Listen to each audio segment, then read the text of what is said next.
Eh bien voilà, merci de me rejoindre pour cet entretien, ce nouvel entretien. Et aujourd'hui, je voudrais vous parler quelques minutes sur ce qu'on appelle probablement les prémices du don du Saint-Esprit. Pour parler de cela, il est absolument indispensable que nous comprenions où se produit une des premières interventions divines concernant l'Esprit.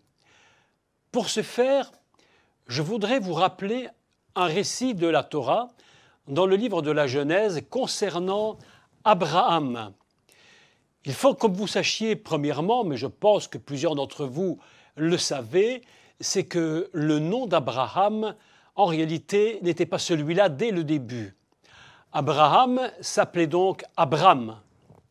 Et sa femme ne s'appelait pas Sarah, mais elle s'appelait Sarai. Et Dieu leur avait fait une promesse. Cette promesse, c'était qu'il aurait une postérité. Mais voilà que cette postérité ne vient pas, et les années passent et passent, et 10 ans, 20 ans passés, plus passent, et jamais la promesse ne se produit.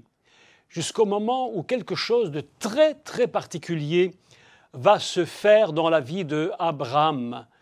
Et je voudrais lire avec vous simplement ce texte, très courtement, et puis je vous le commente en quelques mots. Alors je vous lis le livre de Genèse au chapitre 17, juste l'introduction. Lorsque Abraham fut âgé de 99 ans, vous imaginez 99 ans, presque un siècle. L'Éternel apparut à Abraham et lui dit : « Je suis le Dieu Tout-Puissant, marche devant ma face et sois intègre. J'établirai mon alliance entre moi et toi et je te multiplierai à l'extrême. » Abraham tomba sur sa face et Dieu lui parla en disant : « Voici mon alliance que je fais avec toi. Et tu deviendras père d'une multitude de nations. » Et puis tout à coup, quelque chose de très surprenant se produit.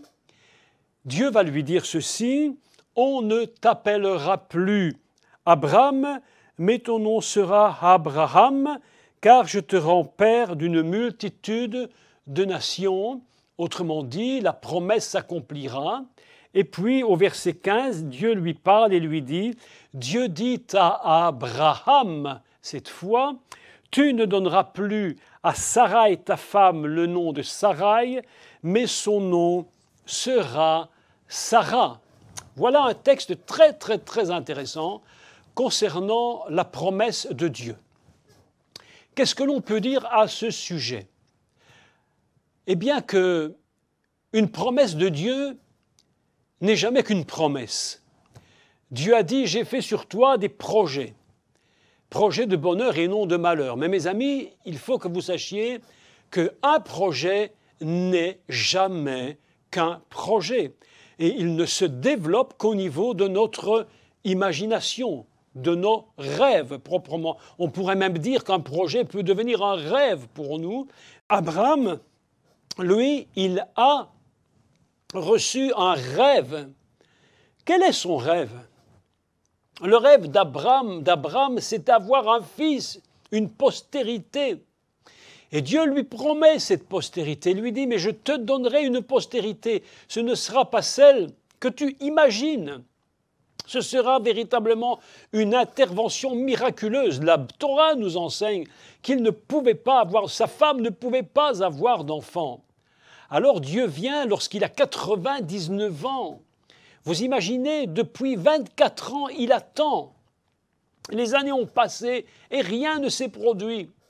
Abraham est complètement dans le questionnement. Tellement il est dans le questionnement, il va avoir un enfant avec la servante égyptienne. Mais ce n'était pas ça le but de Dieu. Dieu veut intervenir lui-même. Mais comment va-t-il intervenir pour que Abraham et Sarai, eux qui ne peuvent pas avoir d'enfants, puissent maintenant en avoir un ? On pourrait très bien s'imaginer, en quelques mots, que Dieu est assez puissant pour prodonner un enfant à Abraham simplement. Mais Dieu va rajouter une dimension indispensable pour que se produise le miracle de la naissance d'Yitzhak. Dieu va lui dire cette petite phrase que nous avons lue. « Abraham, ton nom ne sera plus Abraham, mais il deviendra Abraham. » Et puis, plus loin, quelques versets, Dieu lui dit « Mais toi, maintenant que tu t'appelles Abraham, eh bien, ta femme s'appellera Sarah et non plus Sarai. » Et là, quelque chose se produit. C'est au moment où les noms vont changer que le miracle va s'accomplir. Qu'est-ce que cela veut dire?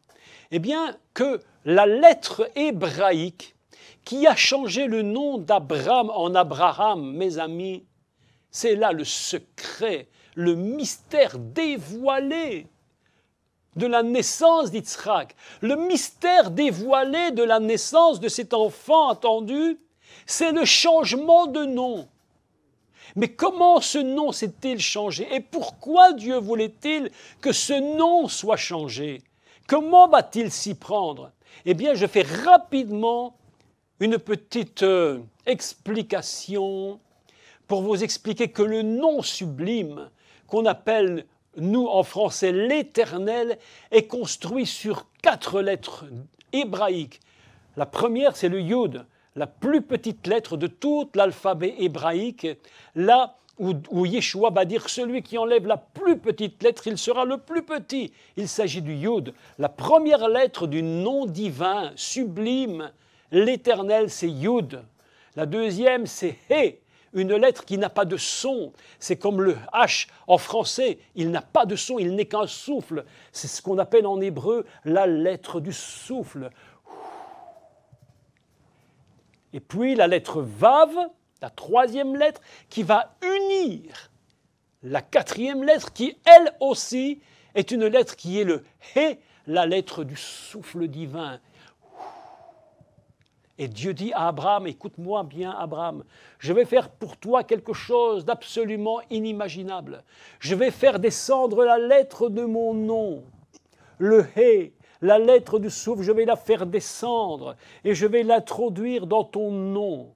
Et au lieu de t'appeler Abraham, tu vas t'appeler Abraham. Le souffle divin descend dans le nom. Au moment où le souffle descend dans le nom, la situation est en train de basculer. Et puis Dieu parle à Abraham, il lui dit « Maintenant Abraham, que tu as reçu la lettre du souffle, la lettre de l'esprit, puisque le souffle, c'est Ruach, qu'on traduit par l'esprit. » Dieu dit à Abraham « Écoute Abraham, tu vas vers ta femme Sarai et tu vas lui changer son nom. Tu vas prendre la deuxième lettre du nom divin, le He. Tu vas le faire descendre dans son nom. Elle ne s'appellera plus Sarai, elle s'appellera Sarah. » Mes amis, voilà que les 2 lettres divines sont liées ensemble par le Vav.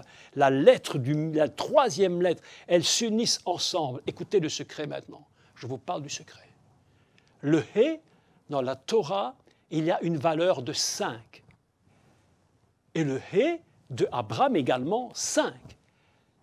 5 et 5 égale 10. Que vaut la première lettre du nom divin? 10. C'est pourquoi le nom divin peut être décodé, comme je vous l'avais dit dans l'intervention précédente. 10, c'est Dieu. Lorsque les lettres descendent dans les noms d'Abraham et qu'il devient Abraham et Sarah, ils sont unis par la présence du souffle de Dieu. Ils forment l'unité divine fondamentale et c'est à partir de ce moment-là que le miracle de la naissance d'Isaac va agir. Et là, Isaac va venir, il va apparaître sur la terre. Et mes amis, c'est quelque chose d'absolument fantastique.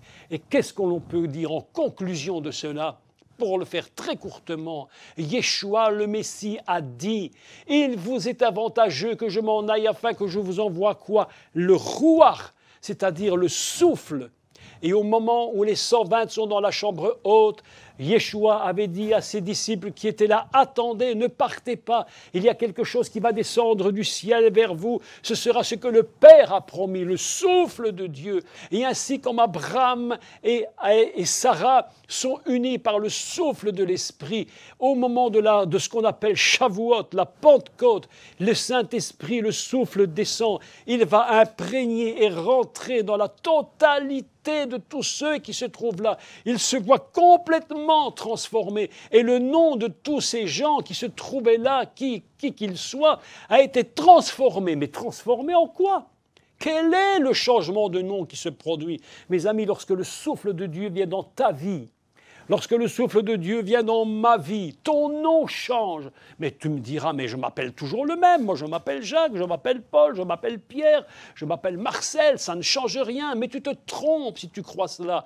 L'apôtre Paul va nous dire qu'aujourd'hui, nous ne portons plus ces noms. Même si, au niveau de la législation, au niveau de notre État, nous portons toujours le même nom, le même prénom. Mais devant Dieu, nous portons un autre nom par le souffle de Dieu.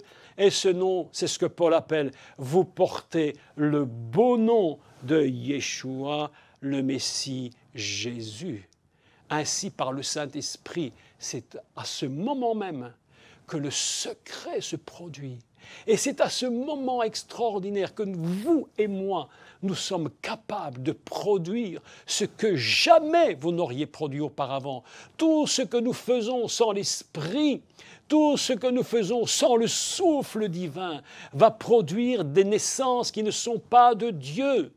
C'est ainsi qu'Abraham, lorsqu'il a eu un enfant avec la servante, il s'est appelé Ishmaël. Mais Dieu dit, ce n'est pas cela que je voulais. Mes amis, en conclusion, beaucoup de choses ont été faites sans l'Esprit de Dieu. Mais tout ce que nous faisons sans l'Esprit de Dieu finira un jour ou l'autre par nous poser de nombreux problèmes dont nous ne pourrons parfois même pas nous séparer. Et ces problèmes vont parfois nous poursuivre et nous poursuivre et nous poursuivre pendant des années, parfois toute notre vie. Conclusion, mes amis. Je vous dis ceci, sans le souffle de Dieu, vous ne pourrez jamais produire quoi que ce soit pour Dieu. Quel que soit votre rêve, quel que soit l'appel de Dieu sur votre vie, vous avez besoin de recevoir la lettre divine dans votre vie, le Hé, la lettre du souffle, la lettre de l'esprit, ce Ruach dont il est dit « et l'esprit frémissait » au commencement du monde, sur la surface des eaux. Vous vous souvenez que je vous ai parlé de l'eau d'en haut, c'est le frémissement de Dieu dans ta vie. Merci à tous de m'avoir écouté.